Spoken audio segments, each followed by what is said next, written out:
Assalamualaikum warahmatullahi wabarakatuh.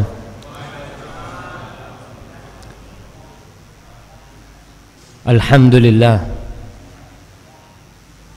alladzi khalaqa fasawwa. Segala puji bagi Allah Jalla Jalaluh. Dia yang menciptakan dan Dia yang menyempurnakan ciptaannya.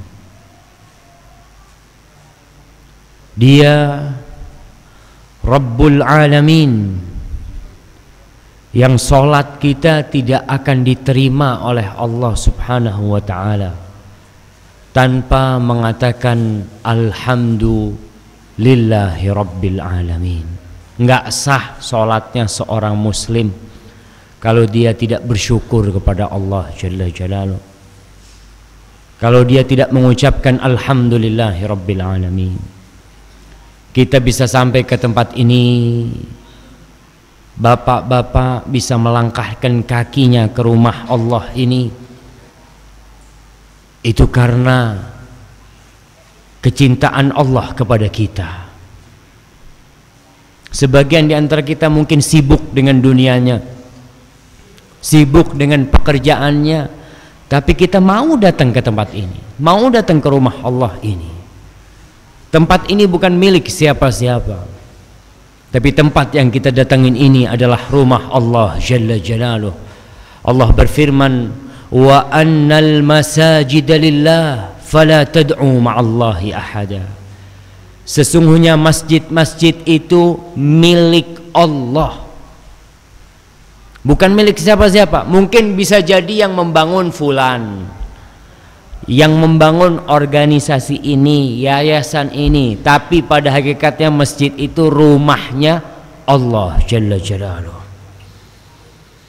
Allahumma salli wa sallim wa zid wa barik wa an'im ala habibikal mustafa wa nabiyyikal mujtaba nabiyyina wa sayyidina wa syafi'ina wa maulana Muhammad. Ya Allah, semoga salawatmu, semoga salam, berkah dan nikmatmu senantiasa kau curahkan untuk hamba kekasihmu, untuk baginda Nabi kita Muhammad sallallahu alaihi wasallam, untuk manusia terindah yang Allah ciptakan, untuk makhluk terbaik yang pernah menginjakkan kakinya di muka bumi ini.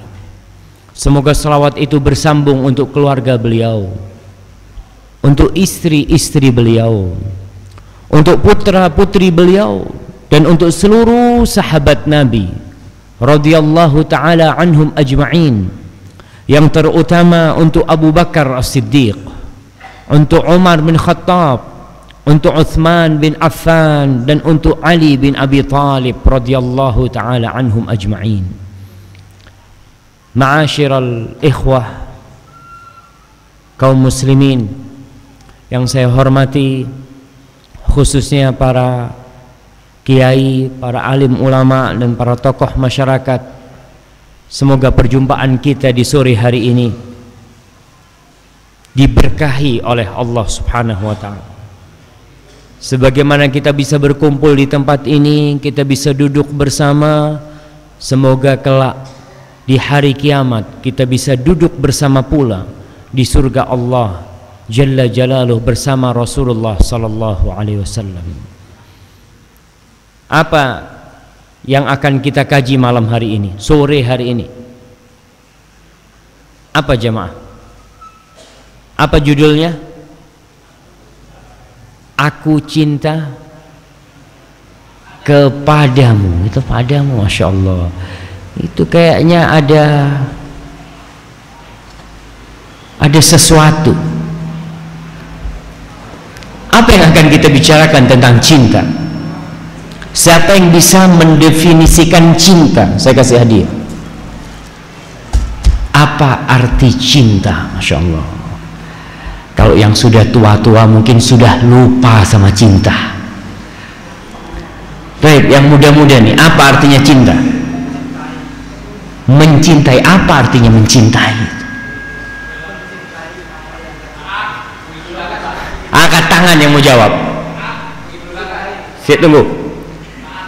Taat. Ada orang taat tapi nggak cinta. Sampean kenapa kok taat? Ya terpaksa. Ada. Berarti bukan taat. Apa artinya? Nah, silahkan. Mengidolakan. Kayaknya mirip tuh, apa nih? Kasih hadiah tuh, kirim ke sana. Saya akan diambil hadiahnya, Pak. Ya, dikirim ke belakang.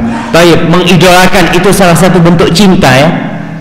Nah, ya yang di sana. Berani berkorban. Itu arti cinta. Ya nggak apa-apa, anak kasih juga. Masya Allah. Kayaknya kalau berani berkorban dikasih, yang ngomong taat dikasih juga itu jemaah. Soalnya salah satu bentuk seorang mencintai itu taat dan patuh. Ya nggak apa-apa lah, anak nggak enak nggak dikasih. Tayyib, barakallahu fikum. Iya, kalau kita bicara cinta tadi,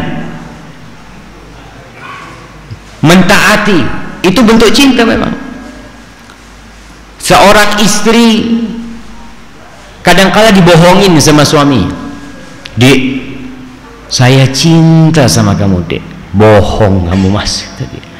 Gombal kata dia. Kenapa?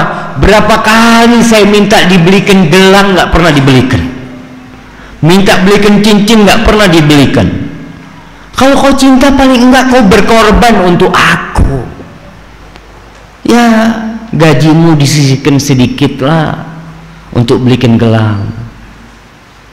Karena orang yang mengaku cinta tapi tidak taat, tidak mengidolakan, dan tidak mau berkorban, dusta cinta dia. Kita akan berbicara tentang cinta kepada Rasul Sallallahu Alaihi Wasallam. Masih ingat ketika bulan Ramadan kita berbicara tentang cinta kepada Sang Pencipta. Sekarang ini kita akan berbicara syahadat yang kedua. Syahadat yang pertama, asyhadu an la ilaha illallah. Syahadat yang kedua, asyhadu anna Muhammadar Rasulullah Sallallahu Alaihi Wasallam. Amr bin As, salah satu sahabat Nabi, dia mengatakan, wa ma kana ahadun ahabba ilayya min Rasulillah sallallahu alaihi wasallam. Tidak ada satu orang pun yang lebih aku cintai daripada Rasulullah sallallahu alaihi wasallam. Wala ajallu fi aini minhu. Dan tidak ada orang yang lebih aku agungkan di mataku lebih dari Rasul sallallahu alaihi wasallam. Wa ma kuntu utiqu an amla'a ainayya minhu. Tapi aku enggak pernah kuat, enggak pernah bisa aku memandang wajah Rasul sallallahu alaihi wasallam. Jadi Amr bin As ini kalau memandang wajah Nabi itu enggak kuat. Kenapa kata dia? Ijlalan lahu. Karena harisma Rasul sallallahu alaihi wasallam. Karena wibawa Rasulullah SAW, karena aku memuliakan Nabi Sallallahu Alaihi Wasallam. Walau su'iltu an asifahu ma ataqtu li'anni lam akun amla'u ainayya minhu. Kalau aku ditanya gimana sih wajah Rasul Sallallahu Alaihi Wasallam, aku nggak akan bisa mensifatinya. Karena sahabat-sahabat Nabi itu benar-benar kalau memandang Nabi itu nggak sampai melototin gitu, dilihat. Kecuali kalau kita lihat sahabat-sahabat Nabi yang kecil-kecil. Namanya anak kecil kan tidak ngerti siapa dilihatin gitu kan. Itu anak-anak kecil bisa mensifatin Rasul SAW. Anas bin Malik bisa mensifatin Rasul SAW. Kenapa kita bicara tentang cinta kepada Nabi SAW? Karena muncul manusia-manusia di negeri-negeri kafir itu yang mencela Nabi SAW. Mereka bikin karikatur, mereka bikin kartun, bahkan dilombakan. Di Amerika itu membuat kartun tentang Nabi kita Muhammad Sallallahu Alaihi Wasallam. Digambarkan Nabi itu orangnya ada bom-bomnya dengan perempuan-perempuan. Na'udzubillah min dzalik. Kadang-kala orang Islam yang nggak mengerti nonton. Kalau kita nonton berarti kita setuju. Jangan ditonton. Ada sebuah film di Belanda, jangan ditonton. Judulnya Fitnah. Pemain-pemainnya sebagian orang Arab yang sudah hijrah ke sana. Sebagian mereka orang-orang non-muslim yang nggak ngerti, cuma sebagai aktor dikasih duit main. Ketika filmnya keluar, kok mendapatkan hujatan dari orang-orang, dicela. Dia bingung, kenapa sih? Apa peran yang aku lakukan itu salah? Akhirnya dia mempelajari tentang Rasulullah SAW dan masuk Islam. Orang yang kenal sama Nabi Muhammad SAW pasti cinta sama beliau, yang kenal. Dan cinta kepada Rasul SAW bukan sunnah hukumnya, tapi wajib. Seorang mukmin, orang Islam, kalau ngaku orang Islam, maka dia wajib mencintai Rasulullah SAW. Allah berfirman, An-Nabiyyu awla bil mu'minina min anfusihim. Nabi SAW itu lebih utama bagi orang-orang yang beriman daripada diri mereka sendiri. Kitanya harus cinta sama Nabi SAW lebih daripada kecintaan kita kepada diri kita sendiri. Bahkan Nabi SAW mengatakan, walladzi nafsi biyadihi, demi yang jiwaku berada di tangannya. Jadi seorang muslim kalau bersumpah itu bersumpah dengan nama Allah. Nggak boleh demi langit, demi gunung, demi mbahku, nggak boleh. Seorang mukmin kalau sumpah itu wallahi, warrahman, warrahim, pokok dengan nama-nama Allah Subhanahu wa taala. Nabi bersumpah demi yang jiwaku berada di tangannya. Kata beliau, la yu'minu ahadukum, seorang di antara kalian tidak beriman. Dikatakan dia tidak beriman hatta akuna ahabba ilaihi min nafsihi wa malihi wa waladihi wan nasi ajma'in. Seorang itu tidak dikatakan beriman sampai dia mencintai Nabi SAW lebih daripada diri dia sendiri, lebih daripada istrinya, lebih daripada anaknya, lebih dari bapaknya, lebih daripada semua manusia di muka bumi ini. Banyak di antara kita yang lebih mencintai istrinya daripada mencintai Rasulullah SAW. Kadangkala pas waktunya azan nih di masjid, hayya 'alas shalah, hayya 'alas shalah, dia mau berangkat ke masjid. Kan sunnahnya orang laki sholatnya di masjid. Kata istrinya, mas, ojo mas, duduk sinilah mas. Dia nurut sama istrinya. Karena dia ajak istrinya duduk, dia tidak datang ke rumah Allah Subhanahu wa ta'ala. Maka berarti dia lebih mencintai istrinya daripada Rasulullah sallallahu alaihi wasallam, daripada Allah Jalla Jalaluh. Kenapa kita mencintai Nabi SAW? Kita kalau berpikir, kenapa sih? Karena Nabi sallallahu alaihi wasallam adalah utusan Allah yang diutus untuk menyelamatkan umat manusia. Kita ini bisa tahu Islam dari mana? Dari Rasulullah sallallahu alaihi wasallam. Kita bisa ngerti nih bahwasanya agama yang paling diridai Allah adalah agama Islam dari jalur siapa? Dari jalur Nabi Muhammad sallallahu alaihi wasallam. Maka kita pun ketika sholat, kita harus bersolawat kepada Nabi sallallahu alaihi wasallam. Nggak sah orang kalau sholat kemudian nggak bersolawat kepada Nabi alaihi wasallam, maka dia tidak sah sholatnya. Allah Subhanahu wa ta'ala telah memberikan segala kesempurnaan kepada Nabi kita Muhammad sallallahu alaihi wasallam, dari sisi fisik dan dari sisi rohani beliau sallallahu alaihi wasallam. Allah telah mensucikan akal Nabi kita Muhammad sallallahu alaihi wasallam dengan mengatakan ma dhalla sahibukum wa ma ghawa. Nabi itu enggak tersesat. Yang diajarkan Nabi sallallahu alaihi wasallam itu benar. Dan semua perintah Nabi itu pasti benar dan pasti baik. Cuma kadangkala kitanya ketika ada perintah Nabi Muhammad SAW, kita masih mikir mau ngelakoni. Kata dia, aku kayaknya belum pas. Kok belum pas? Kau mengaku umatnya Muhammad SAW, syahadatmu mengatakan asyhadu anna Muhammad Rasulullah, harus kau. Perintah Nabi itu pasti baik. Kalau berbicara tentang akhlak Rasul sallallahu alaihi wasallam, tidak ada manusia di muka bumi ini yang akhlak, yang etikanya lebih baik daripada Rasul sallallahu alaihi wasallam. Allah mengatakan, wa innaka la'ala khuluqin azim. Engkau Muhammad sallallahu alaihi wasallam benar-benar berada di atas akhlak yang mulia. Apa akhlak Rasul SAW? Ketika Aisyah ditanya, gimana sih akhlak Nabi? Kata Rasul, kata Aisyah radhiyallahu taala anha, kana khuluquhul Quran. Akhlaknya Nabi itu Al-Quran. Maka kita kalau kepingin tahu akhlaknya Rasul sallallahu alaihi wasallam, ketika beliau di rumah, ketika beliau bersama tetangganya, baca Al-Quran. Rasul sallallahu alaihi wasallam kalau sama tetangganya, masya Allah, jangan ditanya. Beliau bahkan bersabda, wallahi la yu'min, wallahi la yu'min, wallahi la yu'min. Demi Allah tidak beriman, kata Nabi. Demi Allah tidak beriman, tidak beriman.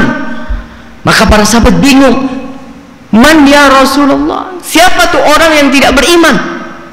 Maka Rasul sallallahu alaihi wasallam mengatakan, man la ya'manu jaruhu bawa'iqah.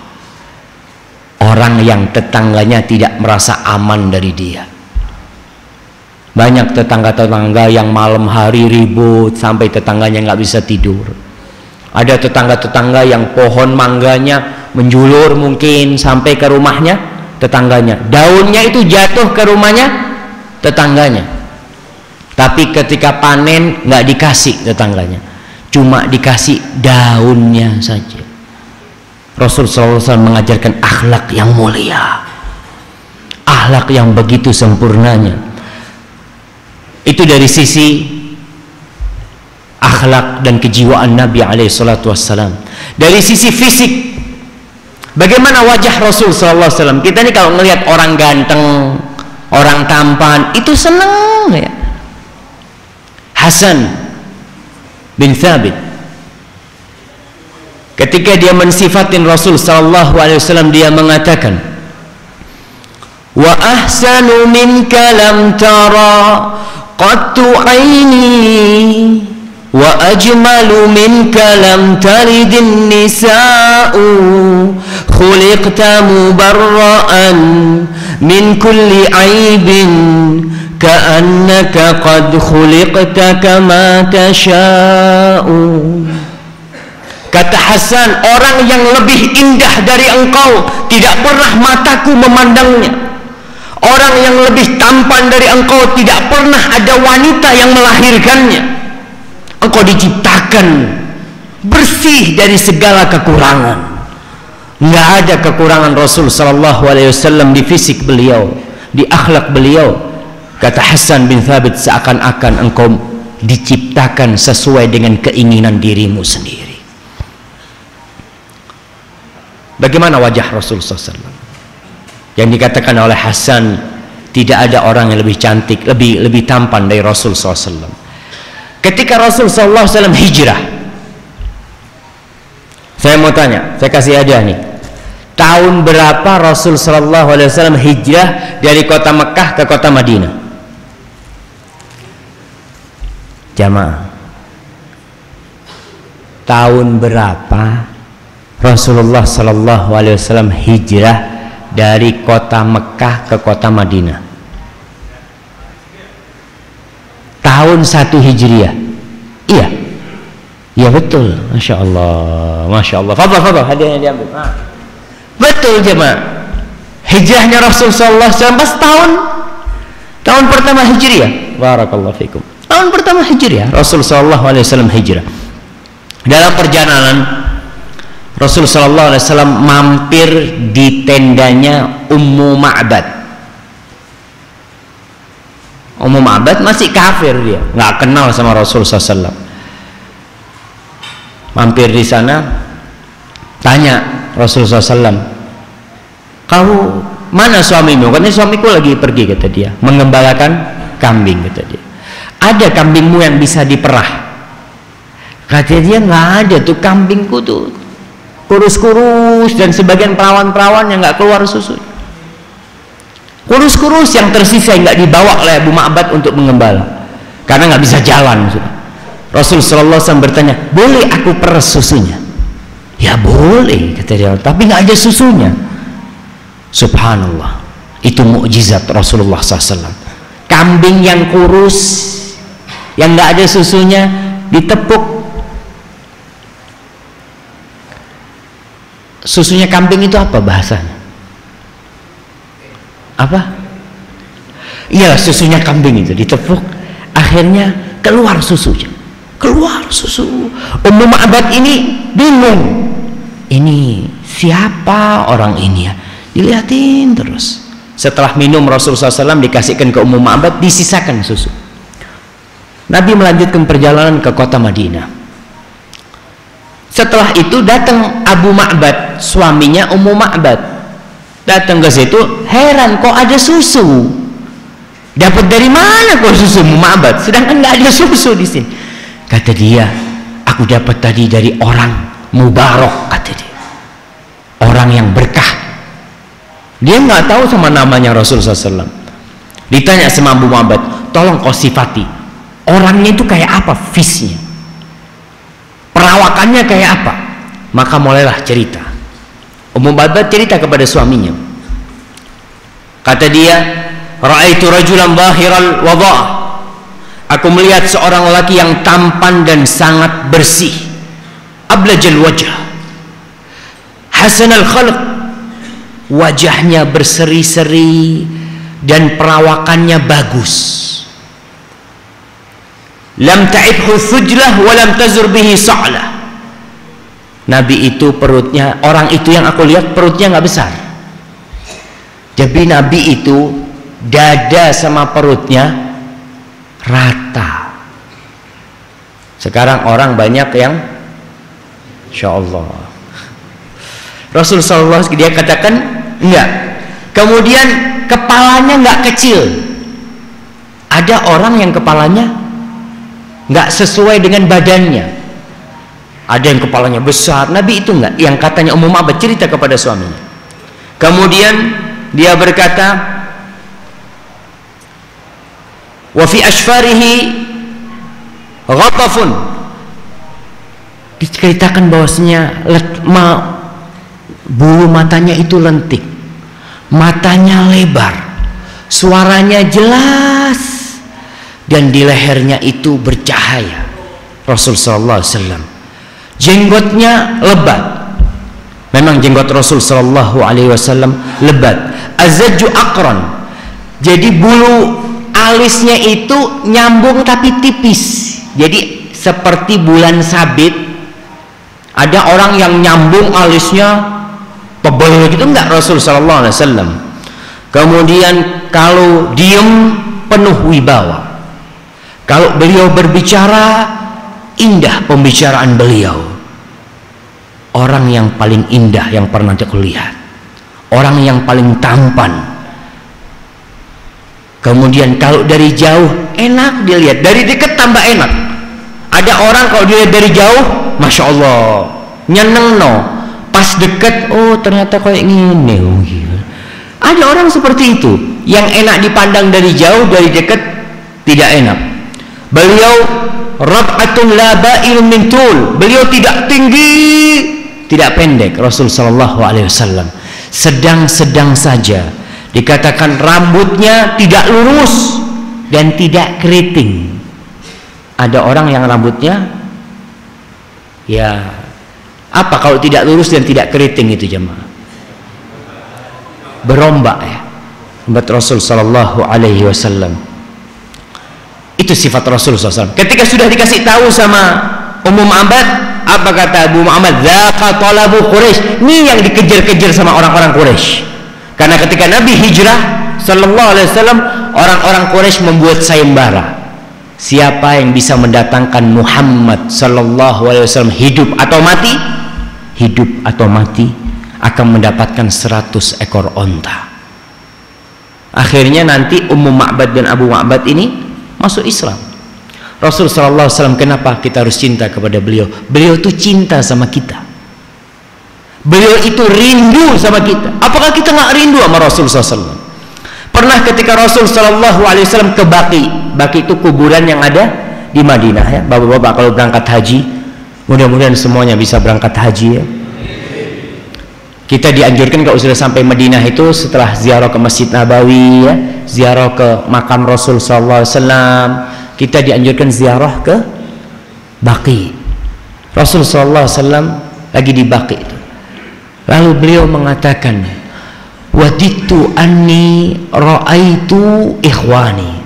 Kata Rasul sallallahu alaihi wasallam, aku kepingin bisa melihat saudara-saudaraku. Para sahabat bingung. Mereka mengatakan, "Ya Rasulullah, awalasna ikhwanaka?" Wahai Rasulullah, bukankah kita ini saudara-saudaramu?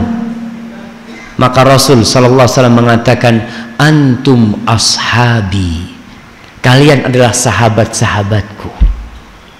Amma ikhwani fahumul ladzina lam ya'tu ba'd. Adapun saudara-saudaraku, mereka yang belum datang sampai sekarang. Yaitu orang-orang yang datang setelah Rasul sallallahu alaihi wasallam meninggal dunia, kita nih. Para sahabat bertanya, "Ya Rasulullah, kaifa ta'rifu ikhwana?" Gimana nanti hari kiamat kau bisa mengenal saudara-saudaramu? Gimana Nabi bisa mengenal kita nih nanti pada hari kiamat? Gimana caranya? Kata Rasul sallallahu alaihi wasallam, "Gimana menurutmu kalau seorang lelaki memiliki seekor kuda? Kudanya itu keningnya putih dan kakinya putih, di antara kuda-kuda yang hitam. Kira-kira bisa nggak dia mengenal kudanya?" Ya pasti bisa, ya Rasul SAW. Maka Nabi mengatakan, "Inna ummati ya'ti yawmal qiyamah ghurran muhajjalin min atharil wudu." Kata Rasul SAW, umatku nanti akan datang pada hari kiamat dalam kondisi putih wajahnya, tempat-tempat wudhunya itu bersinar dari bekas wudhu. Nabi kenal kita tuh dari bekas wudhu kita. Gimana kalau ada orang Islam wudhunya seminggu sekali, Jumatan tok, kira-kira masih ada bekas wudhunya, bisa hilang. Nabi akan mengenal kita dari bekas wudhu. Lalu Nabi bercerita, "Wala yudzadanna qaumun an haudi." Nanti akan ada orang-orang dari umatku itu yang tidak boleh minum dari telagaku. Nabi menunggu kita di telaga. Nabi punya telaga di padang mahsyar itu. Ketika orang dibangkitkan dari kuburnya, digiring ke padang mahsyar, mereka dalam kondisi kehausan. Nabi mengatakan, "Ana faratukum bil haud." Aku akan menanti kalian di telaga. Allahumma jma'na ma'an nabiyina Muhammad SAW. Ya Allah, kumpulkan kita bersama nabimu. Nabi akan menanti kita di telaganya. Nabi mengatakan ada orang-orang yang nggak boleh minum dari telaga Nabi, umat Nabi alaihi salatu wassalam, karena kelihatan dari bekas wudhunya. Ketika mereka mendekat sama malaikat-malaikat nggak boleh minum. Seperti dihalaunya kalau ada onta mau minum di telaganya orang, punyanya orang, dia dihalau, bukan milik kita, kita suruh pergi. Nabi lalu mengatakan, "Ummati, ummati, umatku, umatku," kata Rasul SAW. Subhanallah. Lalu Nabi dikasih tahu oleh para malaikat, "Innaka la tadri ma ahdatsu ba'dak." Kau nggak tahu apa yang dilakoni sama umatmu setelah engkau meninggal dunia. Ada umat-umat Rasul sallallahu alaihi wasallam yang membuat syariat-syariat baru, bikin kelompok-kelompok baru. Kita lihat muncul di negeri kita ini. Ada yang mungkin Ahmadiyah, ngaku Islam, modelnya seperti itu, tapi punya nabi selain Nabi Muhammad sallallahu alaihi wasallam. Ada yang ngaku jadi nabi di Jakarta, namanya Ahmad Musaddiq. Ada orang Islam yang melu ikut sama dia. Maka orang-orang yang tidak mentaati Rasul sallallahu alaihi wasallam akan dihalau kelak dari telaga Rasulullah sallallahu alaihi wasallam. Ma'asyiral muslimin rahimakumullah. Bagaimana adab kita kepada Rasul sallallahu alaihi wasallam? Adabnya kita ini umatnya, supaya kita disebut mencintai Rasulullah sallallahu alaihi wasallam? Yang pertama, banyak-banyak berselawat kepada Nabi alaihi salatu wassalam. Saya mau kasih hadiah, siapa yang selawatnya hari ini 1000 buat Rasul sallallahu alaihi wasallam? Jamaah. Oke, turun 900. Tidak ada. 800, 700. Jamaah, masya Allah. Kita tuh baca salawat Allahumma salli ala Muhammad berapa detik? Coba dihitung, mana yang punya jam? Allahumma salli ala Muhammad itu berapa detik, bukan berapa menit. Berapa? Mungkin 4 detik atau 3 detik. Allahumma salli ala Muhammad, ya 3 detik. Berarti 1 menit kita bisa berapa kali salawat? 20 kali 1 menit. Kalau 1 jam 20 kali 60 berapa kali sudah salawatnya? Berapa jamaah? 1200 jamaah. 1200. Tapi kita memang nggak cinta sama Rasul sallallahu alaihi wasallam, ngakunya aja cinta. Tapi salawat sama Rasul sallallahu alaihi wasallam kadang-kala seminggu sekali salawatnya. Padahal salah satu bentuk cinta kita kepada Rasul SAW banyak salawat kepada beliau. Allah Jalla Jalla berfirman, Innallaha wa malaikatahu yusalluna 'alan nabi. Sesungguhnya Allah dan para malaikatnya bersalawat kepada Nabi. Ya ayyuhalladzina amanu sallu alaihi wa sallimu taslima. Wahai orang-orang yang beriman, ngaku beriman, kalian bersalawat dan bersalamlah untuk Rasulullah sallallahu alaihi wasallam. Maka itu adab kita sebagai umatnya. Kemudian kalau disebutkan nama Nabi nggak elok, nggak etis. Kalau ngomong Muhammad bersabda, nggak etis. Kita harus menyebutnya Nabi Muhammad sallallahu alaihi wasallam bersabda. Rasulullah sallallahu alaihi wasallam bersabda. Kata Allah Jalla Jalaluh, la taj'alu du'a ar-rasul bainakum kadu'ai ba'dikum ba'da. Jangan disamakan kalian memanggil Nabi itu seperti manggil orang di antara kalian. Kita manggil orang boleh dengan namanya, tapi Nabi ketika at-tahiyat apa yang kita katakan? Assalamu alayka ayyuhan nabi wa rahmatullah wa barakatuh. Maka kita sebut dengan ucapan Nabi kalau memanggil Rasulullah sallallahu alaihi wasallam. Tatkala kita ke Masjid Nabawi, nggak boleh rame-rame di Masjid Nabawi. Di depan kuburan Nabi rame-rame nggak boleh. Pernah Umar bin Khattab mendengar orang lagi ribut di depan kuburan Rasul sallallahu alaihi wasallam. Dilihat sama Umar, oh ternyata orang asing. Kalau bukan orang asing sudah aku pecut, kata Umar bin Khattab. Ada adabnya di masjid Rasulullah sallallahu alaihi wasallam dan di masjid di rumah Allah ini. Banyak orang jamaah masuk masjid nggak sholat tahiyatul masjid. Coba saya mau tanya, apa semua jamaah masuk masjid tahiyatul masjid? Kadangkala masuk masjid langsung duduk, belum dipersilahkan. Kita kalau masuk rumahnya orang langsung duduk, apa boleh? Ya nggak pantas lah. Kita kadang-kala masuk rumahnya kan berdiri dulu. Oh silahkan duduk, baru kita duduk. Itu adabnya seorang muslim di rumah Allah ini. Dan Nabi ngajarin sama kita tuh. Kata Rasul sallallahu alaihi wasallam, "Idza dakhala ahadukumul masjid fala yajlis." Kalau orang masuk masjid di antara kalian jangan duduk hatta yarka rokaatain, sampai dia itu sholat 2 rakaat. Tahiyatul masjid, apa artinya tahiyatul masjid itu? Penghormatan buat masjid. Masjid Nabawi kita datang, kita tahiyatul masjid, kita datang ke kuburan Rasul sallallahu alaihi wasallam dan kita mengucapkan salam kepada Nabi alaihi salatu wassalam. Termasuk penghormatan kepada Nabi dan bentuk cinta. Kalau menyebutkan hadis-hadis Rasul sallallahu alaihi wasallam, ya menghormati, mengagungkan. Kadangkala ada ustadz, kiai menyebutkan hadis Rasul SAW, ada jamaah yang ngobrol, ngomong karepe dhewe. Itu termasuk tidak beradab dengan Rasul SAW. Gimana? Nabi nih yang disebutkan ustadz nih sabda Rasulullah SAW. Qala Rasulullah SAW. Yang di pojokan ngobrol. Kadangkala kalau yang anak muda pada main HP, itu termasuk tidak etis, jamaah. Al-Imam Malik bin Anas, beliau itu kalau mau ngajar hadis, beliau kalau mau ngajar di Masjid Nabawi, Imam Malik ini kebetulan ngajarnya beliau di Masjid Nabi Muhammad SAW. Beliau wudhu seperti wudhunya orang sholat. Kemudian beliau pakai baju yang paling baik, yang paling bagus dia pakai. Beliau pakai minyak wangi. Kemudian beliau sisir jenggotnya. Ditanya Imam Malik, kenapa kok kalau mau ngajar kok sampai rapi banget ya?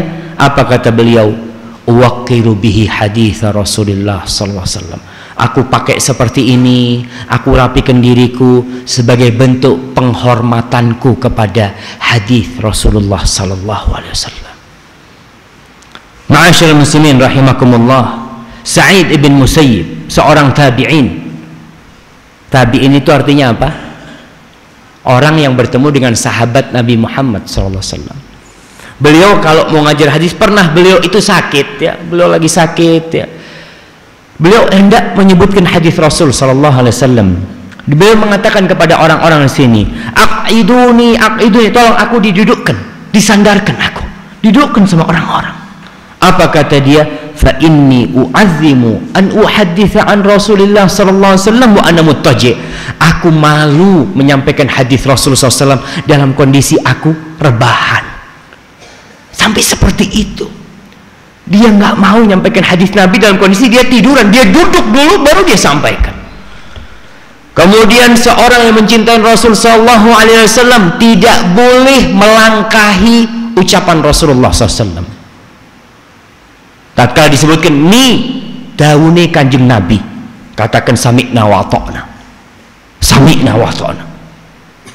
Ya ayyuhalladzina amanu la tuqaddimu baina yadayillahi wa rasulih. Wahai orang-orang yang beriman, jangan sekali-kali kalian melangkahi, mendahului Allah dan Rasulnya. Nggak boleh. Kalau ada Pak Kiai nyampaikan ini daune kanjeng Nabi, nah jangan dibantah, apalagi mengatakan loh itu kok kayaknya kurang pas buat saya, kok kurang pas buat sampean. Itu dawai kanjeng Nabi Muhammad SAW, kita harus taatin. Kemudian ma'asyiral muslimin rahimakumullah, sebagai bentuk cinta tadi mengikuti semua yang diajarkan Rasul SAW, semuanya selama kita mampu. Allah Subhanahu wa ta'ala berfirman, laqad kana lakum fi rasulillahi uswatun hasanah liman kana yarjullaha wal yawmal akhir wa dzakarallaha katsira. Sesungguhnya telah ada di diri Rasulullah SAW itu suri tauladan yang baik bagi orang yang menginginkan perjumpaan dengan Allah. Dia menginginkan hari akhir dan dia banyak berzikir kepada Allah Subhanahu wa taala. Kita ikutin Rasul sallallahu alaihi wasallam. Bagaimana cara berpakaian beliau? Bagaimana cara bersolek beliau, bagaimana cara berjalan beliau, jalannya kita ikutin Rasul SAW. Rasul SAW itu idza masya, beliau kalau jalan seakan-akan turun dari bukit, ka'annama yahbitu min sabab. Kalau itu jalan itu nggak ada malas. Ada orang kalau jalan itu sambil sandalnya diseret, ceret. Katakan Nabi Muhammad SAW nggak seperti itu. La yaltafit, Nabi kalau jalan itu nggak tolah-toleh. Orang sekarang jalan sambil cuci mata. Lihat, nggak jalan sudah. Ada orang assalamualaikum, itu Rasul SAW. Ikutin Nabi SAW. Itu kalau kita cinta. Tapi Ustaz, gimana kita mau cinta, mau ngikutin Rasul sallallahu alaihi wasallam, lawan kita nggak tahu apa sih yang diajarkan Nabi Muhammad SAW. Ya makanya pengajian itu diadakan untuk apa? Supaya kita kenal dengan Rasul sallallahu alaihi wasallam. Bagaimana sifat-sifat beliau? Bagaimana kalau beliau makan dengan tangan kanan. Banyak orang Islam makan dengan tangan kanan, tapi minumnya pakai tangan kiri. Saya izin minum jamaah ya. Bismillah.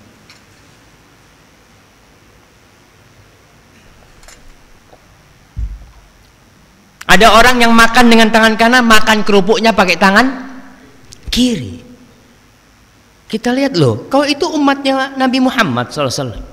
Iya, wong Islam aku. Tapi makannya aja nggak ngikutin Rasul SAW. Pernah Rasul SAW lagi makan bersama, ada seorang sahabat, mungkin dia dari kalangan orang-orang munafikin, dia makan dengan tangan kiri. Kadangkala orang tua ngajarkan anaknya makan dengan tangan kiri, dia makan dengan tangan kiri. Kata Rasul SAW, kul biyaminik, makanlah dengan tangan kananmu. Apa kata orang ini? La astati, aku nggak bisa. Apa kata Rasul SAW? La stata'ta, mudah-mudahan kau nggak bisa. Ada orang yang kidal, memang biasa dengan tangan kiri, kidal dia, yang kuat tuh tangan kirinya, tapi dia bisa dengan tangan kanannya, cuma dia karena sombong nggak mau makan dengan tangan kanannya. Maka Rasul SAW mendoakan, semoga engkau tidak bisa makan dengan tangan kananmu. Betul, orang ini tidak pernah kelihatan ngangkat tangannya, lumpuh langsung. Jangan main-main dengan hadis Rasul SAW. Maka kita diperintahkan untuk mengikuti beliau, membela Nabi SAW. Itu bentuk cinta. Kalau ada orang yang melecehkan Rasul SAW, kita katakan, nyawaku kau harus langkahin dahulu kalau kau melecehkan Rasulullah SAW. Seperti orang-orang yang bikin gambar-gambar yang mencela Rasul SAW, kita harus bela Nabi SAW. Dan membela Nabi itu bukan hanya dengan senjata. Membela Nabi itu dengan lisan kita, dengan ajaran, dengan menghidupkan sunnah Rasul sallallahu alaihi wasallam ya. Banyak di antara kita, saya mau tanya nih, Bapak-bapak, jenggot itu sunnah Nabi apa bukan sallallahu alaihi wasallam? Sunnah kan? Tapi orang ngomong, lah kan cuma sunnah Ustaz. Loh, ya sunnah dilakoni kan? Masa ditinggalkan? Itu termasuk kita menghidupkan sunnah Rasul Sallallahu Alaihi Wasallam. Itu sunnahnya Kanjeng Nabi, bukan sunnahnya siapa-siapa. Ini termasuk bentuk cinta. Kenapa kau pakai jenggot? Ya, saya pakai jenggot karena Nabi pakai jenggot Sallallahu Alaihi Wasallam. Kita ini kan umatnya Rasul Sallallahu Alaihi Wasallam. Itu bentuk cinta. Sekarang kalau ada orang jenggotan, oh teroris, aliran sesat. Kok iso? Rasul sallallahu alaihi wasallam tuh pakai jenggot, Abu Bakar pakai jenggot, Umar pakai jenggot, Utsman pakai jenggot, Ali bin Abi Thalib pakai jenggot. Apa dikatakan mereka teroris? Enggak. Mereka adalah orang-orang yang menebar kedamaian di muka bumi ini. Itu bentuk cinta kita membela sunnah Rasul sallallahu alaihi wasallam. Ketika ada orang yang menjelek-jelekkan sunnah Rasul sallallahu alaihi wasallam, kita ngomong jangan. Kau kalau nggak bisa ngamalkan ya udah istighfar aja. Jangan sampai menjelek-jelekkan sunnah Rasulullah Sallallahu Alaihi Wasallam. Ini bentuk cinta jemaah. Pernah Rasul Sallallahu Alaihi Wasallam lagi lewat nih bersama sahabatnya. Di situ ada Abdullah bin Ubay bin Salul, salah satu tokoh orang-orang munafik. Lewat sana, karena rombongan debunya itu naik sehingga terkena Abdullah bin Ubay bin Salul yang lagi duduk di sana. Lalu Abdullah bin Ubay bin Salul mengatakan, laqad ghabbara alaina ibnu Abi Kabsyah. Ini ibnu Abi Kabsyah, dia mencela Rasul SAW, tidak menyebut namanya, tidak menyebut dia Rasul SAW, disebut ibnu Abi Kabsyah. Dia telah membuat debu berterbangan mengenai kita. Apa kata anaknya Abdullah bin Ubay bin Salul? Dia datang kepada Rasul SAW, dia tahu bapaknya nih mencela Nabi. Buat dia Nabi lebih dia cintai daripada bapaknya. Lalu dia mengatakan, walladzi akramak walladzi anzala alaikal kitab la in amartani la atiyanna bi'unuqih. Demi yang memuliakanmu wahai Rasulullah, demi yang menurunkan kepadamu Alkitab, kalau kau nyuruh aku datangkan kepala dia. Abdullah bin Ubay bin Salul, dia siap mendatangkan kepala bapaknya untuk Rasul sallallahu alaihi wasallam. karena cinta jamaah kepada Rasul SAW. Nggak boleh ada orang yang menyakitin Rasul SAW. Kita sebarkan sunnah Nabi sebagai bentuk cinta kita. Kita belain sunnah Rasul SAW. Kita hidupkan sunnah-sunnah Nabi ini. Kenapa kita hidupkan? Cinta. Supaya orang tahu nih bahwa kita benar-benar orang yang mencintai Rasulullah SAW. Masya Allah. Waktunya udah hampir habis ya. Tapi saya akan kasih contoh bagaimana cintanya para sahabat kepada Rasul SAW. Abu Bakar Siddiq, ketika Rasul SAW di kota Mekah, beliau berdakwah di Mekah tuh, datang Uqbah bin Abi Mu'aid, dia datang, dia pegang Rasul SAW, dicekik sama surbannya sampai benar-benar parah. Rasul SAW nggak bisa bernafas. Datang Abu Bakar As-Siddiq mendorong dia, mengatakan, ataqtuluna rajulan ayyaqula rabbi Allah, apakah kalian hendak membunuh orang yang mengatakan Tuhanku adalah Allah Jalla Jalaluh? Abu Bakar benar membelain Rasul SAW. Bahkan dalam riwayat lain dilemparin batu, dipukulin, dijagain sama Abu Bakar Siddiq sampai pingsan Abu Bakar Siddiq. Ketika Abu Bakar sadar, yang dia tanya, kaifa Rasulullah sallallahu alaihi wasallam, gimana Nabi Muhammad sallallahu alaihi wasallam? Kisah kedua, Aisyah bercerita, ada seorang yang datang kepada Rasul sallallahu alaihi wasallam.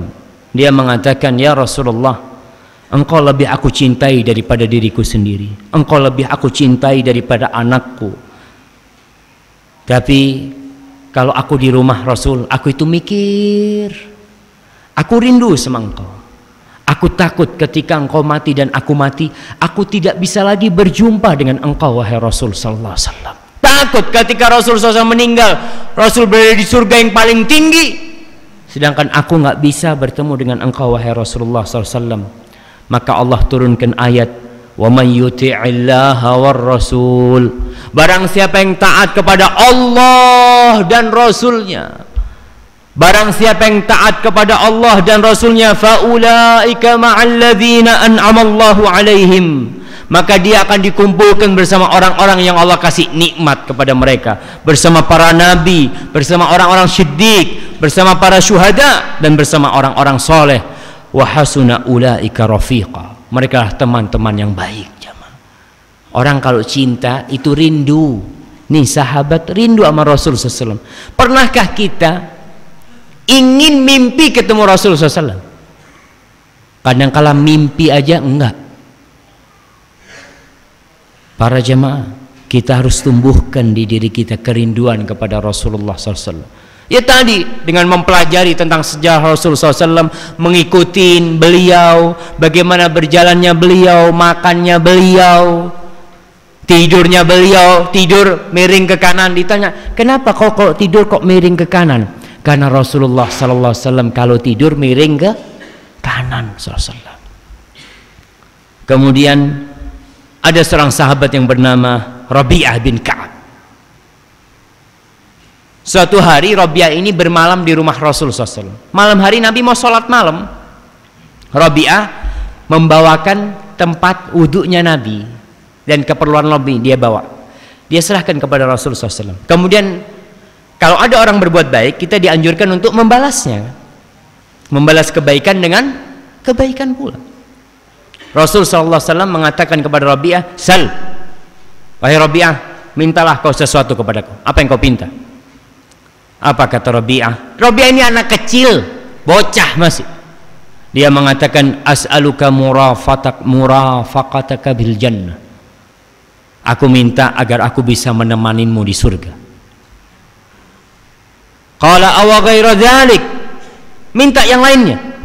Enggak, kata Rabi'ah, aku minta agar aku bisa menemanimu di surga wahai Rasulullah SAW. Maka Nabi mengatakan kepada Rabi'ah, fa'a'inni ala nafsika bikathrati sujud. Kalau begitu wahai Rabi'ah, kau harus banyak-banyak sholat, karena Rasul kelak akan memberikan syafaat kepada orang-orang yang beliau cintai dan mencintai Rasulullah SAW. Kita mengharap syafaat Nabi, tapi kita tidak menjalankan sunnah Rasul SAW. Kita benci sama sunnah Rasul SAW. maka bagaimana kita akan mendapatkan syafaat Rasulullah sallallahu alaihi wasallam? Ketika perang Uhud. Perang Uhud itu tahun berapa jamaah? Yang belum jawab. Perang Uhud tahun berapa? Masa lupa? Insya Allah semuanya tahu, cuma malu ya Ustaz, kita ini sudah tahu semuanya itu. Perang Uhud itu tahun ketiga Hijriah. Tahun ketiga Hijriah. Rasul sallallahu alaihi wasallam pada waktu perang itu terluka, giginya patah, berdarah wajah Rasul sallallahu alaihi wasallam. Sebagian sahabat kira-kira 70 orang tewas dalam perang itu.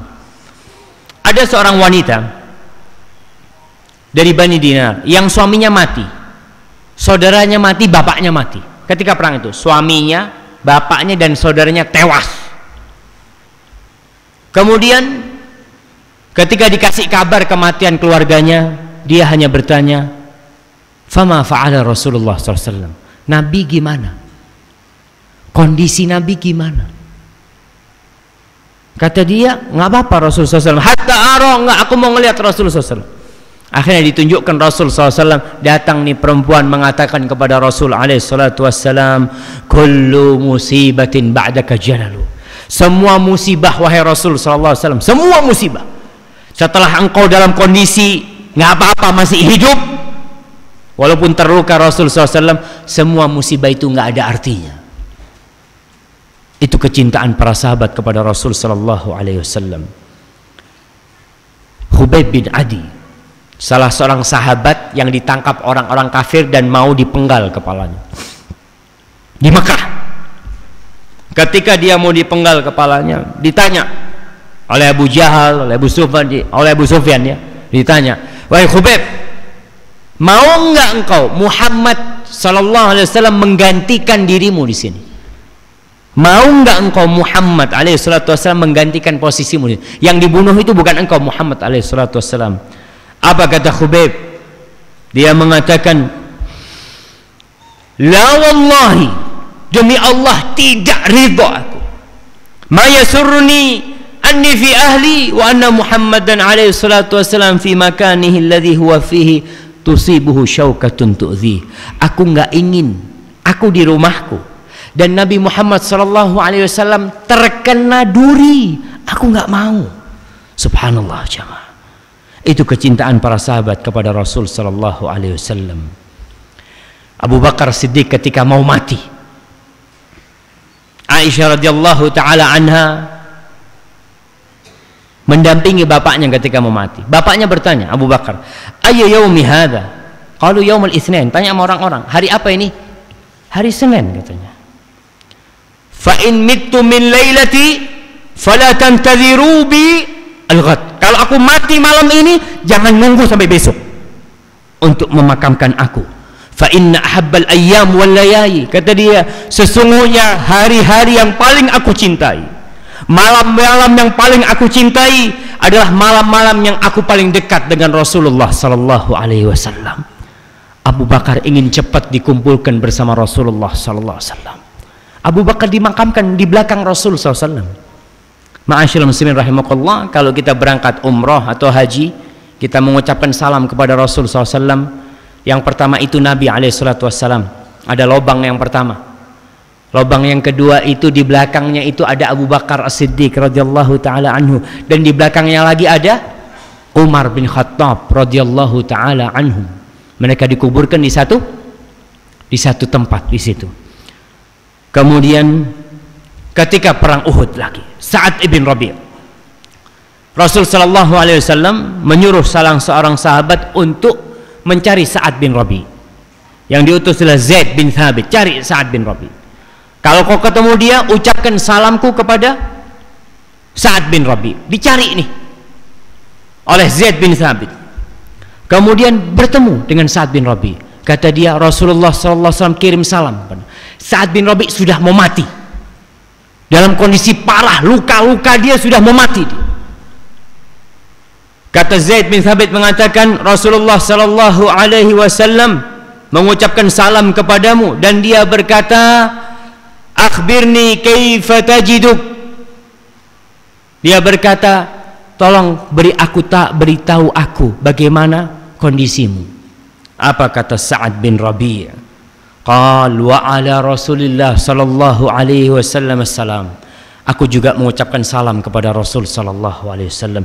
Qul lahu ya Rasulullah, katakan kepada Rasul sallallahu alaihi wasallam, ajidu rihal jannah, aku benar-benar mencium bau surga. Kata Sa'ad bin Rabi', dia mau mati, dia mengatakan dia mencium bau surga. Wa qul liqaumi al-ansar, katakan kepada kaumku orang-orang Ansar, la uzra lakum indallah an yakhlusa ila Rasulillah sallallahu alaihi wasallam wa fiikum ainun tatruf.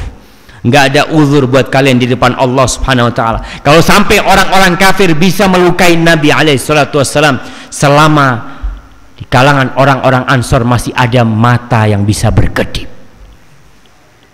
Dia mengatakan wafadat, terus langsung dia meninggal dunia. Ma'asyiral muslimin,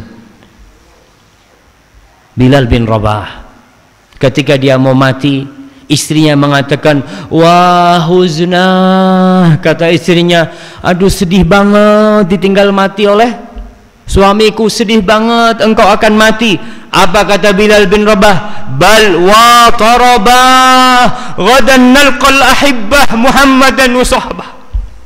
Dia mengatakan betapa bahagianya aku ini sekarang, besok aku akan berjumpa dengan Muhammad sallallahu alaihi wasallam dan para sahabatnya. Mereka merindukan kematian karena ingin berjumpa dengan Rasulullah sallallahu alaihi wasallam. Kita kadangkala hanya mengamalkan sunnah-sunnah Rasul sallallahu alaihi wasallam merasa berat, jemaah. Dan yang terakhir, dapat pahala apa sih kalau kita cinta kepada Rasul sallallahu alaihi wasallam? Apa yang akan kita dapatkan? Kita ini tidak mau beramal kecuali ada iming-imingnya, ada balasannya, ada ganjarannya, ada imbalannya. Iya, Allah tahu dengan kita. Kita nggak akan bekerja di satu perusahaan kecuali ada gajinya. Dan orang yang mencintai Rasul SAW, yang menghidupkan sunnah Nabi Muhammad SAW, yang dia mengikuti Nabi, yang dia mengajak orang untuk mengagungkan sunnah Rasul SAW, berkorban untuk Nabi, membela Rasul SAW, maka kelak dia akan dikumpulkan bersama Rasulullah sallallahu alaihi wasallam. Anas bin Malik cerita, pernah ada seorang badui datang menjumpai Rasul sallallahu alaihi wasallam. Dia bertanya, "Mata sa'ah?" Ya Rasulullah, kapan kiamat? Bayangkan pertanyaannya aneh. Kapan kiamat? Rasul sallallahu alaihi wasallam tidak menjawab pertanyaan dia. Karena memang ada pertanyaan-pertanyaan yang tidak perlu dijawab.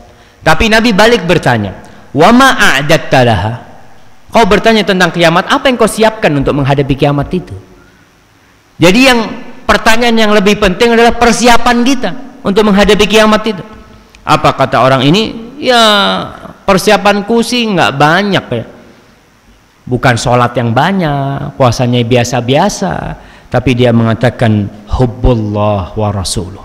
Yang aku persiapkan untuk kiamat adalah cinta kepada Allah dan Rasulnya.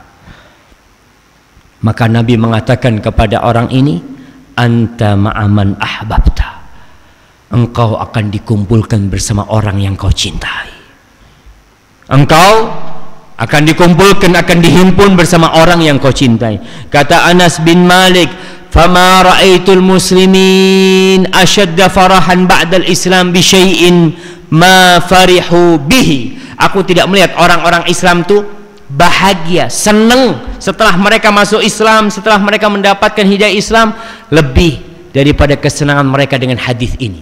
Engkau akan dikumpulkan bersama orang yang kau cintai.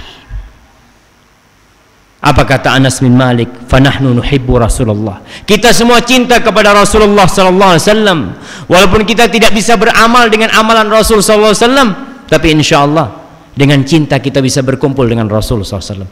Kita mungkin nggak bisa sholat sampai bengkak kakinya. Kita tidak bisa bersedekah seperti sedekahnya Rasul sallallahu alaihi wasallam, tapi cinta kita kepada Nabi alaihi salatu wasallam insyaallah akan mengumpulkan kita bersama Rasulullah sallallahu alaihi wasallam. Allahumma inna nuhibbuk wa nuhibbu rasulak. Ya Allah, kita cinta kepadamu dan kita cinta kepada Rasulmu. Fajma'na ma'a nabiyyika fi jannatin na'im. kumpulkan kami semua yang hadir di tempat ini dan semua keluarga kami, orang tua kami bersama nabimu kelak di surgamu ya Allah ya Rabbal Alamin. Innaka sami'un qaribun mujibud da'awat, sesungguhnya engkau dekat dan engkau mengabulkan doa-doa kami ya Allah. Hadza wa sallallahu ala nabiyyina Muhammad wa ala alihi wa sahbihi wasallam. Baik, mungkin saya serahkan kepada panitia.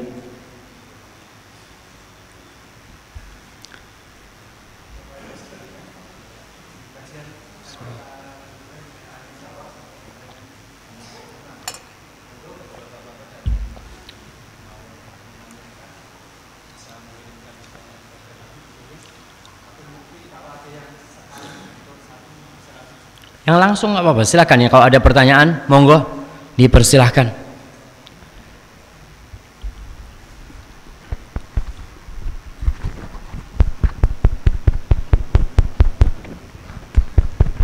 Iya, ada pertanyaan 1, 2. Nah, mana mic-nya ada?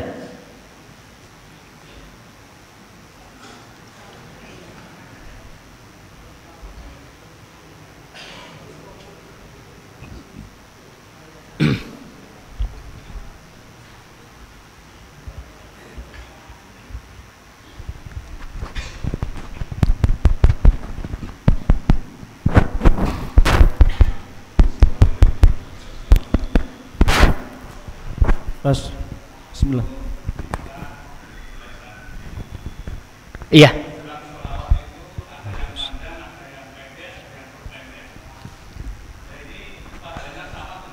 Iya, Masya Allah. Waalaikumsalam warahmatullahi wabarakatuh. Nah, kita lihat sholawat itu ada yang panjang, ada yang pendek, ada yang super pendek mungkin. Apakah pahalanya sama? Tentu tidak sama. Sholawat yang paling mulia adalah sholawat yang dibaca ketika sholat, yang disebut sholawat Ibrahimiyah. Kalau ada sholawat yang lebih baik dari itu, pasti Nabi mengajarkan kepada kita. Jadi sholawat yang paling mulia ada yang ketika kita sholat, di akhir tasyahud kita membaca itu sholawat yang paling mulia. Pahalanya dengan yang pertengahan, Allahumma salli wa sallim ala nabiyil ummi, ya beda pahalanya. Kemudian salawat yang paling pendek, Allahumma salli wa sallim ala Muhammad umpamanya, atau sallallahu ala Muhammad sallallahu alaihi wasallam, tentu tidak sama. Tapi secara garis besar, setiap kali orang bersolawat buat Nabi alaihi salatu wassalam, apa kata Rasul sallallahu alaihi wasallam? Beliau pernah sujud syukur. Sujud syukur. Ditanya Rasul, kenapa kau sujud syukur? Nabi mengatakan, atani Jibril, tadi Jibril datang kepada aku, fabasyarani, dia memberikan kabar gembira kepada aku. Fa innahu man shalla alayya salatan sallallahu alaihi biha asyra, sesungguhnya barang siapa yang bersolawat 1 kali buat aku, maka Allah akan membalas solawatnya itu dengan 10 solawat dari Allah subhanahu wa ta'ala. Bayangkan jamaah, kita solawat ya udahlah, kalau kita nggak bisa yang solawat Ibrahimiyah karena terlalu panjang ya solawat yang paling pendek nggak apa-apa, kita baca yang itu. 1 kali solawat Allah akan bersolawat 10 kali, bisa dibayangin. Maka pantas Rasul sallallahu alaihi wasallam sujud syukur, bersyukur kepada Allah karena Allah memberikan pahala yang besar kepada umatnya yang bersolawat kepada Rasulullah sallallahu alaihi wasallam. Maka harapan saya, kita di rumah ya, ibu-ibu, bapak-bapak duduk-duduk ya, mungkin lagi santai di sawah sambil nyangkul, Allahumma sholli ala Muhammad, Allahumma sholli ala Muhammad. Ketika kita santai apa aja lah, ibu-ibu lagi goreng-goreng, Allahumma sholli wa sallim ala Muhammad. Tapi kita kadang-kadang nggak ngamalkan itu. Amalkan jemaah. Ada seorang ibu-ibu di Jogja, ibu-ibu tua. Jadi masjid itu ada sebuah musola, di depan musola ada pohon mangga atau pohon apa, yang tiap hari daunnya itu jatuh gitu loh. Si ibu ini tiap sore habis asar, dia kumpulin tuh daun pakai tongkat, pakai kayu, dikasih paku, dikumpulin sama dia. Di masjid ada anak-anak muda, remaja masjid.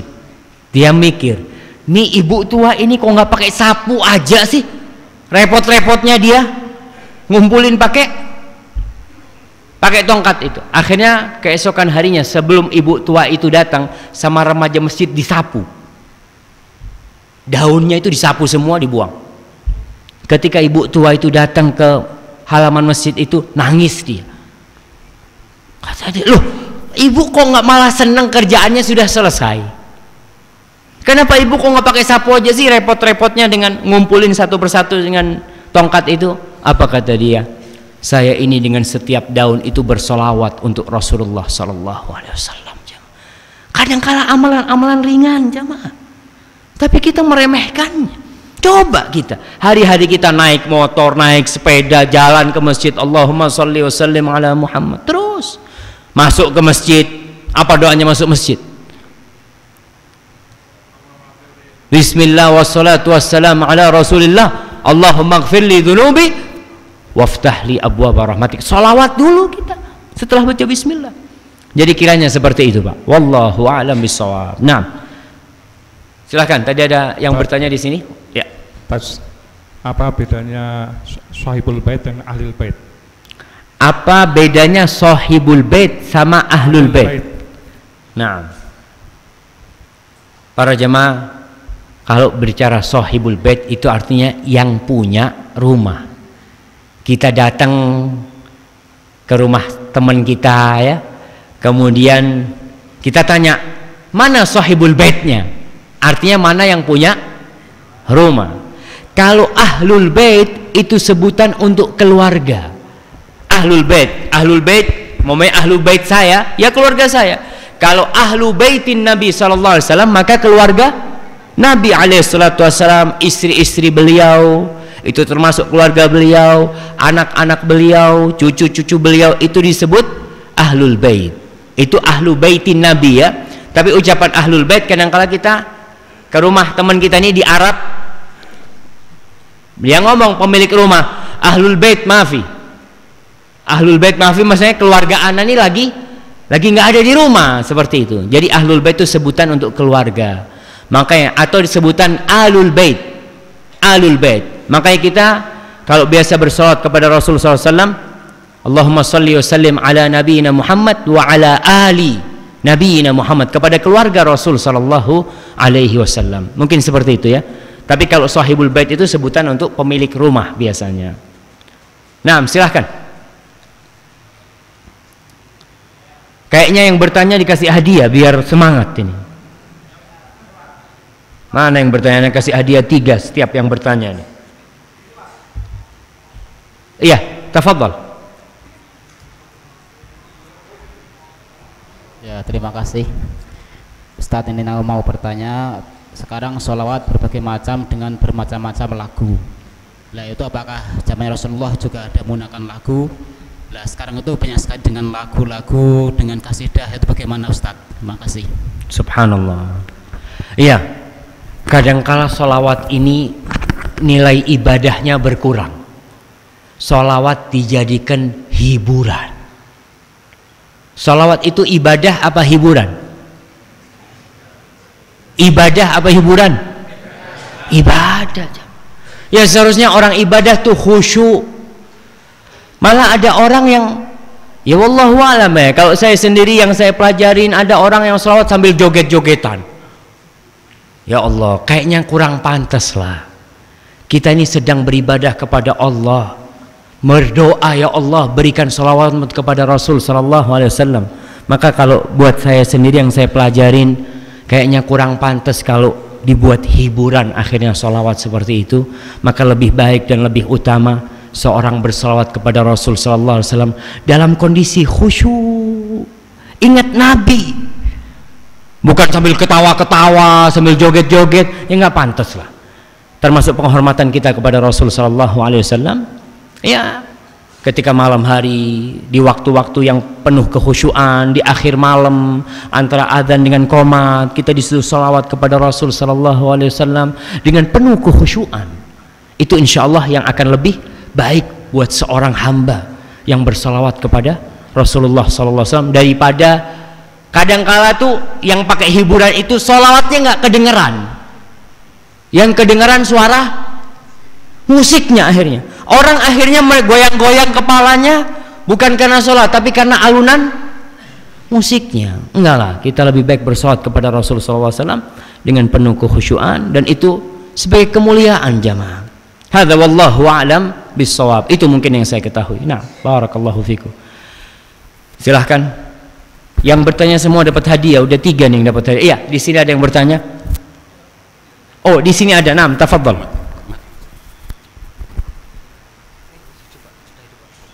Halo. Assalamualaikum warahmatullahi wabarakatuh. Waalaikumsalam warahmatullahi wabarakatuh. Saya mau tanya, saya tadi kalau ada di masjid supaya sholat tahiyatul masjid, tapi keadaan sesudah sholat asar gimana saya? Apa bagus sholat tahiyat masjid? Apakah langsung aja duduk? Duduk, ya. Terima kasih. Masya Allah, barakallahu fiik. Ya, pertanyaan yang bagus ini berkaitan dengan sholat tahiyatul masjid. Kan ada waktu-waktu larangan. Ada waktu-waktu kita tidak boleh sholat. Sholat sunnah maksudnya. Sebenarnya ada 5 waktu. Yang pertama, setelah sholat subuh sampai matahari terbit. Yang kedua, ketika matahari pas terbit. Yang ketiga, ketika matahari pas di tengah. Sebelum masuk waktu zuhur itu pas di tengah, itu nggak boleh kita sholat. Yang ketiga, setelah sholat asar. Dan yang keempat, ketika matahari terbenam. Itu 5 waktu yang kita nggak boleh sholat sunnah. Bagaimana dengan sholat tahiyatul masjid? Kita kan sekarang ada 2 hal. Yang pertama, nggak ada sholat sunnah setelah sholat asar. Yang kedua, kita nggak boleh duduk kecuali kita sholat. Mana yang harus didahulukan sekarang? Nabi melarang kita duduk di masjid kecuali kita sholat. Tapi di sisi waktu setelah asar itu kata Nabi, la sholata ba'dal asri hatta taghrubasy syams. Nggak ada sholat asar, sholat sunnah setelah asar sampai matahari terbenam. Para ulama ada 2 pendapat. Pendapat yang pertama mengatakan nggak apa-apa dia duduk, karena nggak ada sholat sunnah setelah asar.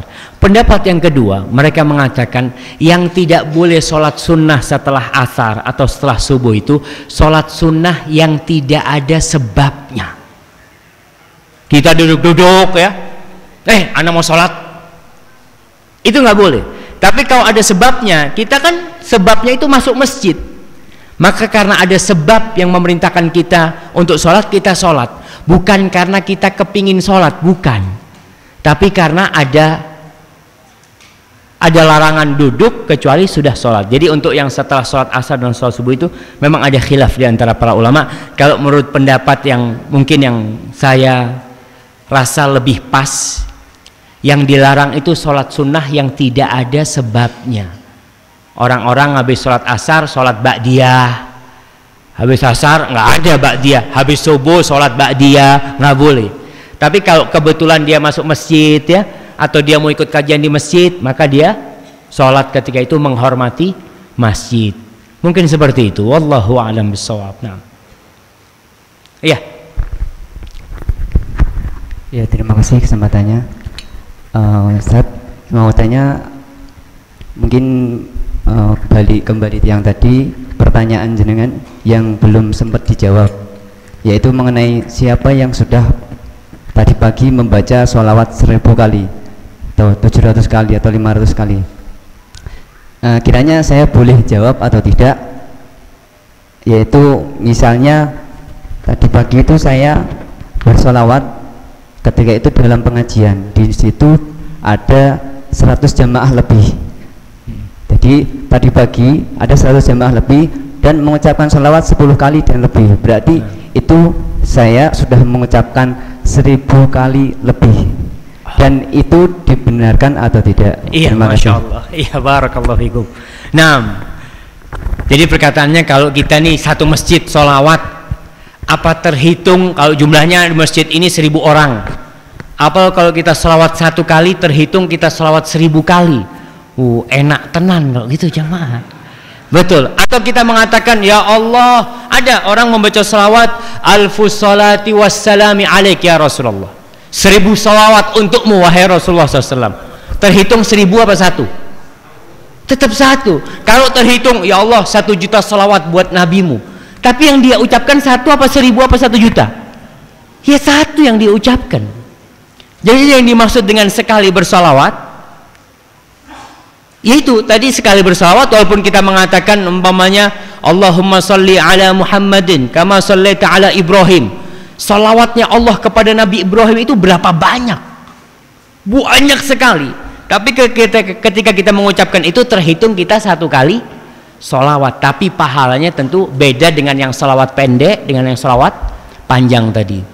Jadi kalau dikatakan apakah kalau 10 orang salawat 10 kalian terhitung 10 kali 10? Insya Allah enggak, tetap terhitung ya salawatnya kita sendiri.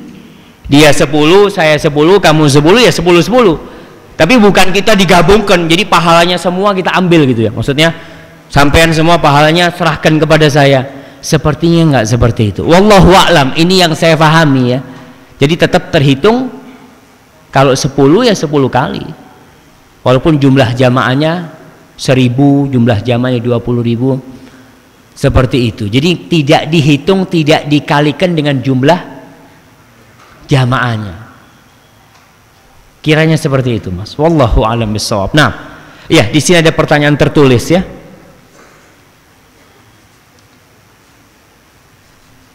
Saya akan bacakan sebagian. Mungkin panitia ini hadiah bisa diserahkan kepada yang tadi bertanya. Ada berapa orang yang bertanya? Ini ada pertanyaan, Ustadz, apa hukumnya mengidolakan artis bukan mengidolakan Nabi Muhammad sallallahu alaihi wasallam? Ini ditulis Muhammad SAW. Saya mengingatkan kembali kalau menulis sholawat itu jangan SAW, karena Allah memerintahkan kita bersolawat bukan ber-SAW. Kadang kalau saya waktu SD itu ingat baca buku sejarah Nabi itu, Nabi Muhammad, kita yang baca Nabi Muhammad SAW bersabda. Apakah dia bersolawat? Nggak bersolawat dia. Maka para ulama menjelaskan sampai mereka nggak boleh seorang itu menulis solawat sallallahu alaihi wasallam disingkat. Karena ketika disingkat bukan solawat artinya. Kalau bahasa Arab ada yang sol'am. Qala Rasulullah sol'am, bukan sallallahu alaihi wasallam. Maka tolong kalau menulis nama Nabi Muhammad ditulis setelahnya sallallahu alaihi wasallam. Itu sebagai bentuk penghormatan kita kepada Nabi kita Muhammad alaihi salatu wassalam. Kemudian di sini pertanyaannya, bagaimana hukum yang mengidolakan artis? Ya nanti akan dikumpulkan sama artis itu pada hari kiamat. Iya, itu sudah kata Rasul sallallahu alaihi wasallam, yuhsyarul mar'u ma'aman ahad. Yang cinta dengan pemain-pemain bola yang kafir, yang bakal dikumpulin dengan mereka pada hari kiamat. Maka jangan sembarangan meletakkan cinta kita, jamaah. Apalagi orang kalau sudah cinta, fotonya akan dipajang ya. Kita kalau cinta sama artis, lagu-lagunya akan dihafal. Kemudian kalau artis itu suka joget, kita akan berjoget dengan gayanya artis itu. Ya akan dikumpulkan bersama dia pada hari kiamat. Maka hati-hati, kadangkala orang tua tuh seneng anaknya niru artis-artis, joget anaknya seperti jogetnya. Dulu ada artis yang ngebor itu, siapa namanya? Masya Allah, banyak yang hafal di sini. Pengalaman jemaah. Anaknya joget ini dia seneng, oh anakku pinter anak, kok pinter anak kita. Dia tidak pernah niru Rasul SAW yang dihafal lagu-lagunya artis. Seharusnya dia menghafal sabda-sabda Rasul Sallallahu Alaihi Wasallam. Maka kalau ditanya apa hukumnya, ya kalau akan dikumpulkan bersama artis itu pada hari kiamat, jamaah. Kalau dia tidak bertobat ya, tapi kalau dia bertobat kembali kepada Allah, Allah akan menerima tobatnya orang-orang yang bertobat. 6. Bagaimana caranya tahajud bisa benar-benar hati kita sejuk, Ustaz? Mohon penjelasannya. Subhanallah. Para jamaah, sholat sunnah yang paling mulia adalah sholat tahajud. Usahakan kita ini melaksanakan sholat tahajud walaupun hanya witir. Kalau nggak bisa Setelah tidur nggak bisa tengah malam, sepertiga malam, maka sholatlah sebelum tidur. Witir paling tidak 3 rakaat ya. Tapi kalau kita bisa bangun, karena salah satu sifat penghuni surga itu mereka adalah sedikit tidurnya di malam hari. Tatajafa junubuhum anil madaji', samping mereka itu jauh dari kasurnya. Mereka berdoa kepada Allah, sholat. Bagaimana supaya kita merasakan nikmatnya sholat malam? 1, tidur siang. Yang kedua, jangan begadang. Ada orang begadang sampai jam 11, jam 12 malam. Ketika bangun jam 3, sholatnya ngantuk. Maka gimana dia akan bisa khusyuk? Tapi kalau orang desa, wallahualam, mungkin di Gunung Pati ini tetap seperti itu ya. Orang desa itu dulu nggak kenal TV. Habis isya tidur, jam 3 sudah bangun jamaah, sudah seger. Sebagian ke sawah. Itu orang desa, masya Allah, benar-benar merasakan ketika sholat itu nggak ngantuk. Kita kadang-kala sholat itu berat karena ngantuk. Tapi Rasul SAW kan melarang. Beliau itu melarang tidur sebelum isya dan ngobrol setelah sholat isya. Soalnya kalau ngobrol setelah sholat isya itu nggak ada habisnya kecuali subuh. Tapi kalau kita ngobrol habis maghrib, adzan isya, kita berhenti, wis isya, wis mandek. Kalau kita ngobrol setelah asar, ada maghrib, kita berhenti. Tapi kalau ngobrol setelah isya itu susah berhentinya, baru berhenti subuh. Maka Rasul SAW melarang hal itu supaya kita sholat subuhnya bisa seger ya. Ketika adzan subuh dikumandangkan kita bisa ke masjid, itu salah satunya. Kemudian tidur siang. Rasul SAW mengatakan, qilu fa inna syaitana la yaqil. Tidur sianglah kalian, sesungguhnya syaitan itu tidak tidur siang.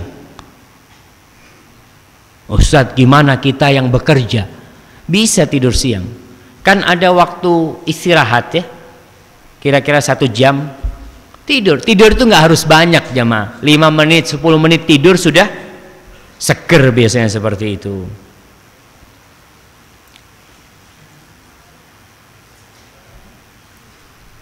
Nah, ini ada pertanyaan, benarkah yang dapat menolong kita di akhirat hanya amalan kita semata? Bagaimana dengan doa anak soleh seperti yang dikatakan di dalam hadis?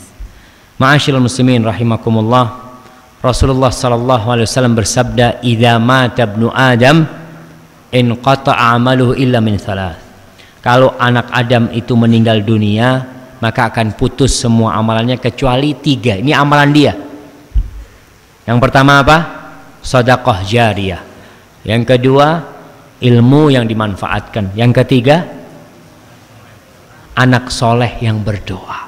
Jadi doanya anak soleh, doa anak soleh kan doa minta sama Allah Subhanahu Wa Taala supaya diringankan azab orang tuanya, dimudahkan bagi orang tuanya, hisab bagi dia, akan Allah terima. Tapi anak soleh itu termasuk dari amalan orang tuanya. Makanya kalau punya anak yang banyak, kalau punya anak banyak tuh peluang mendoakannya banyak. Kalau punya anak 1 meler, ya nggak didoain gitu udah. Tapi kalau punya anak 7, yang 3 bandel, yang 4 masih soleh, alhamdulillah masih ada yang mendoakan gitu kan. Jadi banyak-banyak bikin anak jamaah. Bismillah.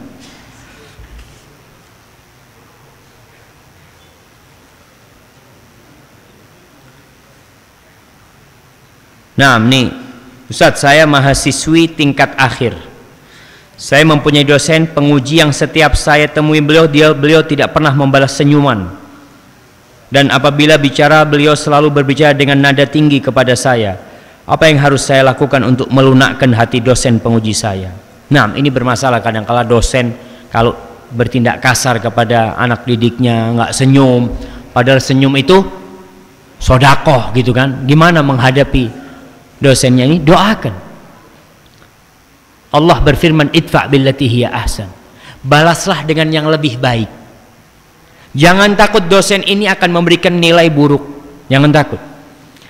Karena hati dosen ini ada di tangan siapa? Tangan Allah Jalla Jalaluh. Maka Masya Allah, kok ada sut gini. Jadi kalau punya dosen yang seperti itu, doakan dosen. Tetap kita berbuat baik sama dosen itu, nggak perlu nyogok-nyogok. Kadangkala memang ada dosen-dosen yang minta hadiah dari mahasiswinya. Kalau kepingin lulus ujian, nggak itu termasuk nyogok ya. Nggak boleh kita menyogok. Kita doakan dosen kita terus berbuat baik ya. Kemudian datang ke dosen minta maaf, dosen mungkin saya punya kesalahan, saya minta maaf, seperti itu. Doakan dosen itu. Kemudian banyak-banyak doa di sepertiga malam akhir, di sujud, di at-tahiyat akhir kita banyak berdoa. Mudah-mudahan Allah melunakkan hatinya. Ini Ustadz, mohon doakan kami untuk diberi keturunan. Nah, kita doakan semua saudara-saudara kita yang belum punya anak, yang hadir di tempat ini ataupun yang tidak hadir, mudah-mudahan diberi keturunan anak-anak yang soleh dan solehah jamaah. Kemudian bagi orang yang tidak punya anak, jangan berhenti berdoa. Nabi Zakaria itu disebutkan umurnya hampir 100 tahun. Istrinya mandul, sudah tua, udah putih semua, jenggotnya, rambutnya udah putih semua. Tapi beliau tidak pernah berhenti berdoa. Kadangkala ibu-ibu kalau sudah umur 50 tahun berhenti berdoa, takut punya anak. Ustaz, nanti gimana kalau saya umur 50 tahun punya anak? Nggak apa-apa. Kalau dikasih sama Allah anak, insya Allah berkah tuh. Maka terus berdoa, mohon kepada Allah Subhanahu Wa Taala, banyakin sedekahnya, banyakin amal solehnya. Insya Allah Allah akan memberikan keturunan kepada kita semua. Hadza wallahu a'lam bishawab ya. Masih ada beberapa pertanyaan di sini. Mungkin kita akan bahas nanti di sesi yang kedua. Bagi para jamaah, saya berterima kasih kepada semua yang hadir di sini, kepada seluruh panitia. Sekali lagi, apabila yang saya sampaikan benar itu dari Allah Subhanahu Wa Taala, kalau ada yang salah atau keliru atau kurang berkenan itu dari diri saya sendiri, Allah dan Rasulnya terbebaskan dari kesalahan itu. Wa subhana rabbika rabbil izzati amma yasifun, wa salamun alal mursalin, walhamdulillahi rabbil alamin. Wassalamu alaikum warahmatullahi wabarakatuh.